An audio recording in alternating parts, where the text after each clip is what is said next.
heard the traditional Christmas story about the night before Christmas, and all through the house. Not a creature can be heard, not even a mouse. But that's not the Christmas story I came to tell you today. I came to tell you about a Christmas story about a man a long time ago. He entered into a store. How many of you have been Christmas shopping? How many of you walked into a store and you've seen all kind of stuff on the floor and you got irritated and walked out? Anybody ever been in the store and you just went in, the stuff's on the floor? You're like, I'm not shopping in here.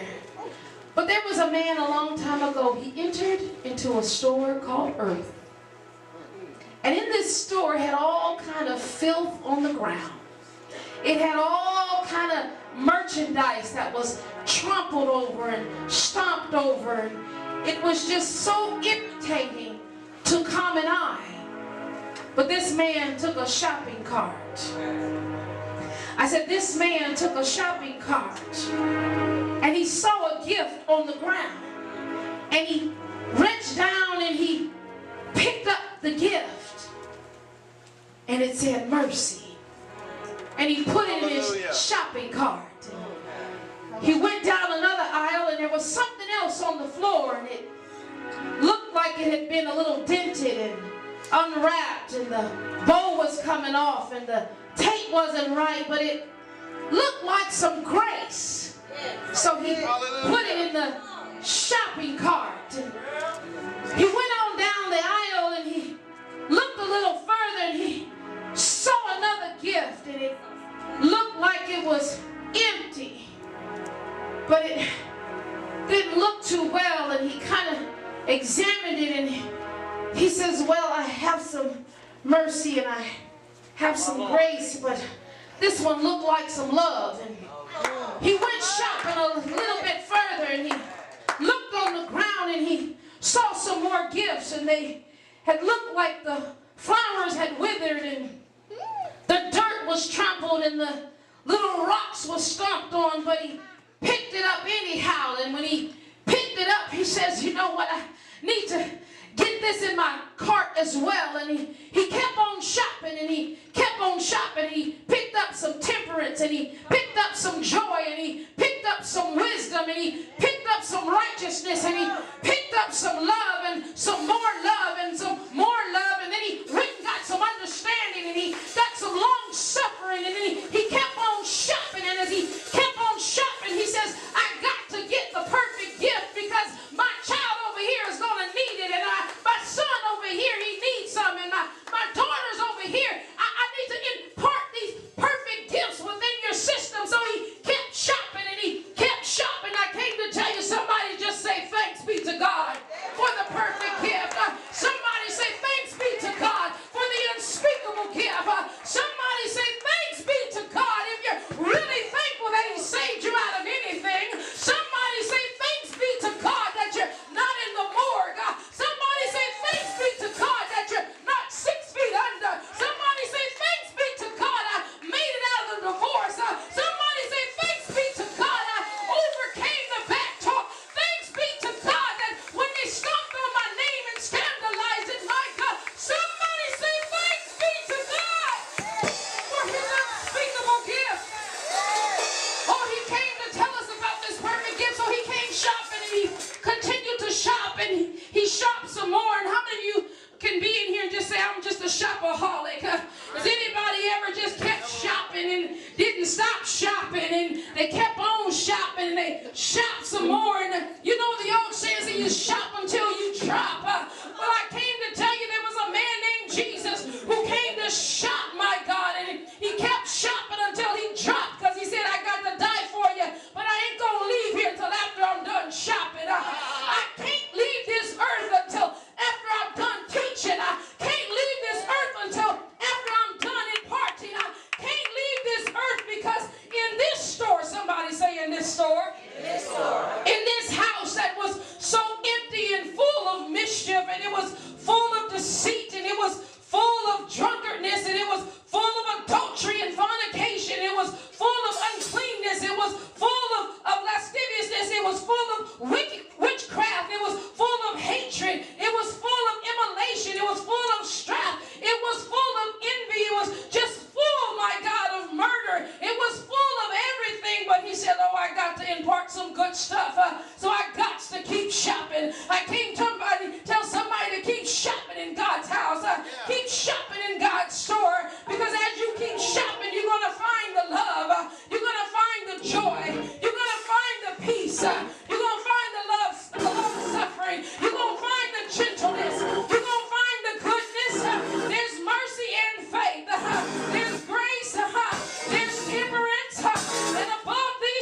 You're still waiting for somebody to go out there and shop for that gift for you. Let me tell you, it done already happened a long time ago. He done already did it. But our eyes are stuck on the wrong thing. And when we even began to believe that the only way we can be happy is by having a new car or a new shirt or new shoes, we have now lost focus of our spiritual eyesight. So some of us have some spiritual glasses and we need to put them on so we can see. That was a nugget. Let me help you. If I take off my glasses, I can't see Sister Johnson. But when I put on my glasses, come on. I can see everything. The Bible tells us that darkness could not comprehend the light. Somebody just say thanks for the unspeakable gift. Let me help you. When you dealing and dabbing in the darkness and righteous step on the scene, it's hard for you to obtain it. And we still want to do the stuff that we was comfortable doing. That was another. Come on. We still want to keep dabbing. In fact, some folks are trade in how filthy it used to be and come up with a new way of doing things. But I came to serve you today that wrong is wrong and right is right. And in fact, if you're wrong, the Bible tells us to examine ourselves. That's good. I can't look at you and say what your wrong is when I'm doing wrong. That was another. I can't go hang out with you and you doing wrong and I'm supposed to be doing right and I jump on the wrong way. Come on. Come on now. Somebody say thanks be to God for the unspeakable gift. Once he gave you the gift and you want to hang with me, I came to tell somebody, you want to hang with me, you got to hang on my wagon. See, my wagon don't speak of the dirty stuff. He already went in the store and picked it up off the floor. Somebody missed that. So he already got it. He already paid for it. So when you come, I say when you come and connect with me, we got to do something different. So if you think we're going to get together and have a let's talk about everybody party, you're wrong. If you think that we're going to get together and we're going to start backstabbing somebody across the other side of the river, you're wrong. See, he said that we have to do it his way. I came to tell somebody we got to minister his way. When the word is in you, my God, you got to give the word to somebody else. I asked you to pass the gifts. Did anybody pass it through the church and did it make its way back up here? See, somebody missed that. You might have missed somebody when you passed it this way, and you forgot to pass it back to get it somebody on this way. So some folks over here say we're going to keep doing what we're doing because we ain't got the gift yet. That was a whole nother nugget. I came to tell you when you know the word of God, I'm going to make it plain now. When you know the word of God, you can't keep it to yourself. You can't keep it in your little clique. You can't keep it in you and him. You got to pass it around the world. This world is dying out here. You got to tell somebody about the gifts. That gift of mercy, that gift of grace, that gift of protection, that gift of love, that gift of wisdom, that gift that God came. You got to pass it on.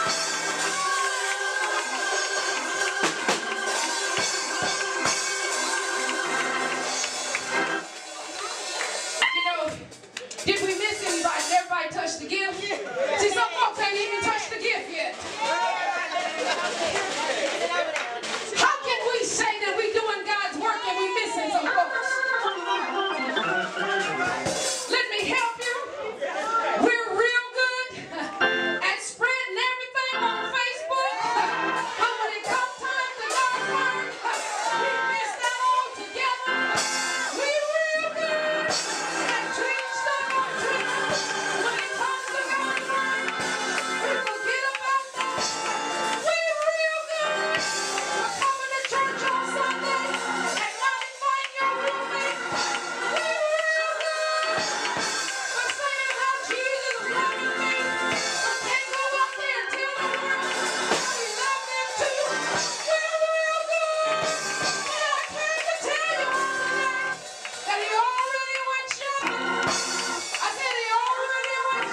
We already on church. Oh, y'all gonna get a treat today. Y'all gonna get a treat today. I said, y'all gonna get a treat today. Y'all gonna get a real good treat today.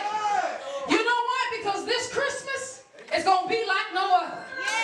This Christmas, he got some stuff for you. I said, this Christmas, all you got to do is open up your word, called the Bible.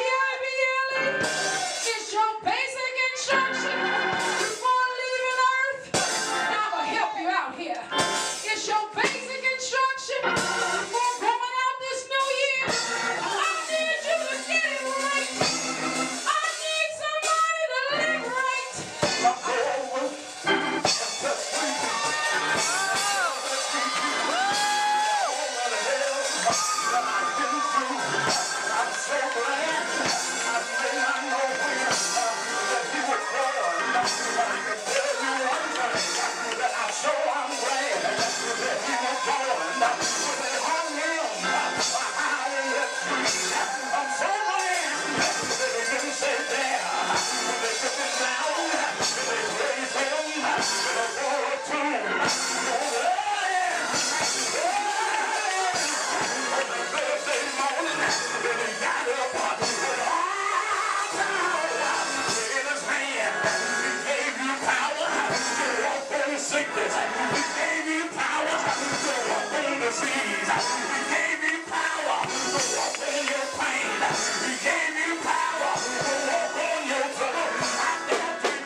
You know what?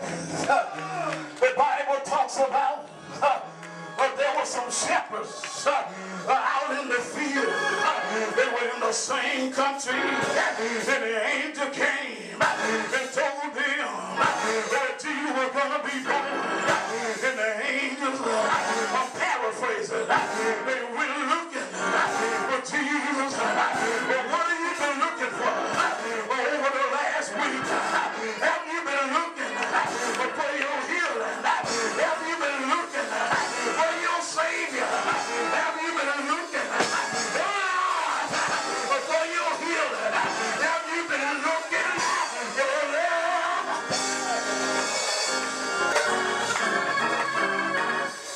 Hear this. Don't ever think that you're unworthy, because the shepherds was the lowest that you can get. Why did he choose those people to be the first to tell? The angel came down and preached a message. But hear this. After the angel went back to heaven, then these shepherds, they started praising and worshiping God after they found what the angel had told them exactly where it would be. Now, how many of you in here ready to start a revival right now? How many of you in here ready to preach that God has been good to you? Look over and tell somebody, I may not be where I want to be, but I sure am glad that I'm not where I used to be.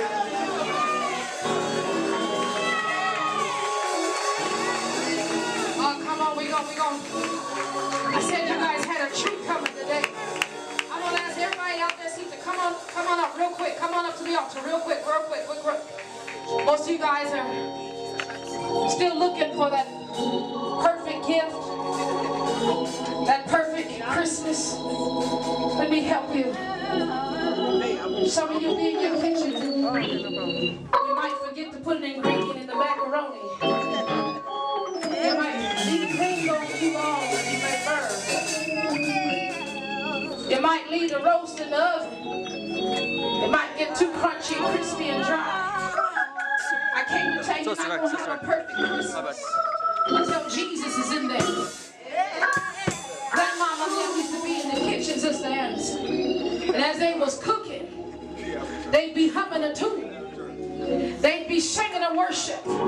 What they were doing, Sister Amber, was setting the atmosphere. Yes. I need you to set the atmosphere right now for you to have that perfect Christmas.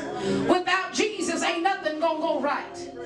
I came to tell you, he came down so that we can have life and have it more abundantly. You want that perfect Christmas? You set the atmosphere. How do you set the atmosphere? I don't want to sound like John the Baptist. You know, he said, repent, repent. But I'm going to tell you right now, just to close your eyes. Right where you are. Right where you're standing, close your eyes. Just ask God to forgive you of whatever you did. You don't have to say it out loud. I don't want to know your sins. I got my own to deal with. But go ahead and just ask God right now to forgive you for whatever habit you may have picked up, the person you may have cussed out, the person you may have cheated on, the person that lied to you and broke your heart. Ask God to forgive you. To forgive you. The person you stole from. You know, you went in the store and ate it, didn't pay for it. Put it under your shirt and you didn't stop by the cashier and swipe your card. Ask God just to forgive you right now. He's going to do something inside of you.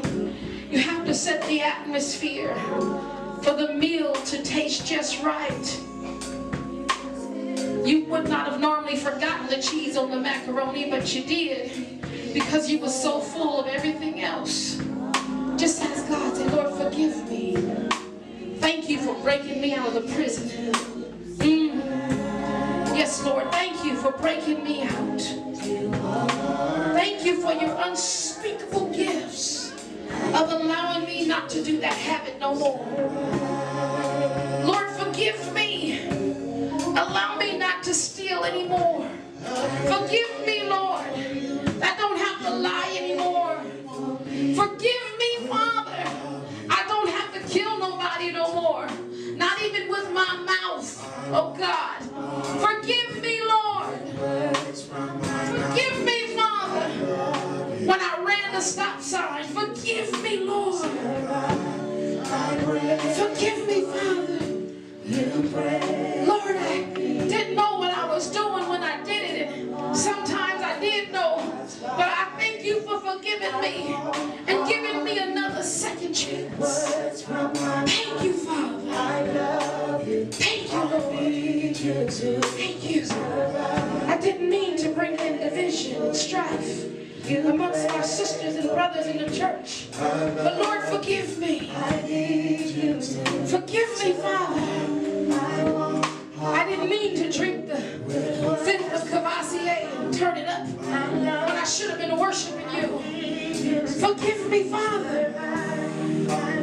Forgive me when I laid down with somebody who wasn't my spouse. Lord, forgive me. Forgive me, Father. When I took an idol worship and put it above you, forgive me, Father. Forgive me, Lord.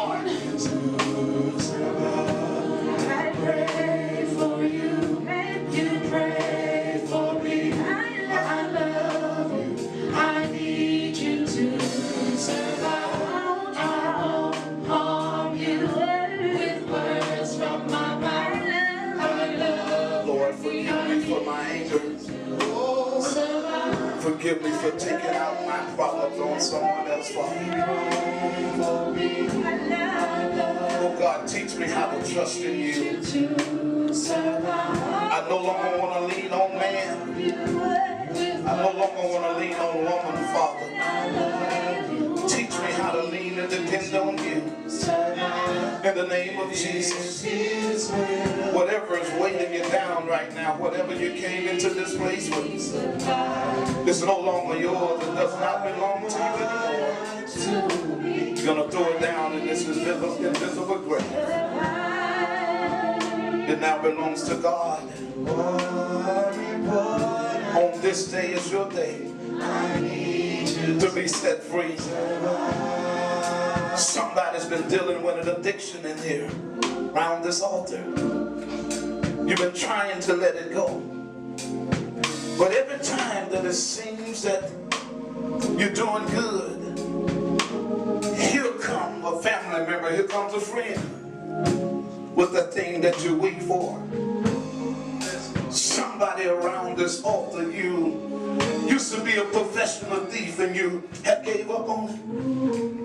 You could go in the store and walk out with anything you wanted, and now you found yourself this holiday reverted back to your old ways. But right now you're repentful for it. Your heart is feeling heavy.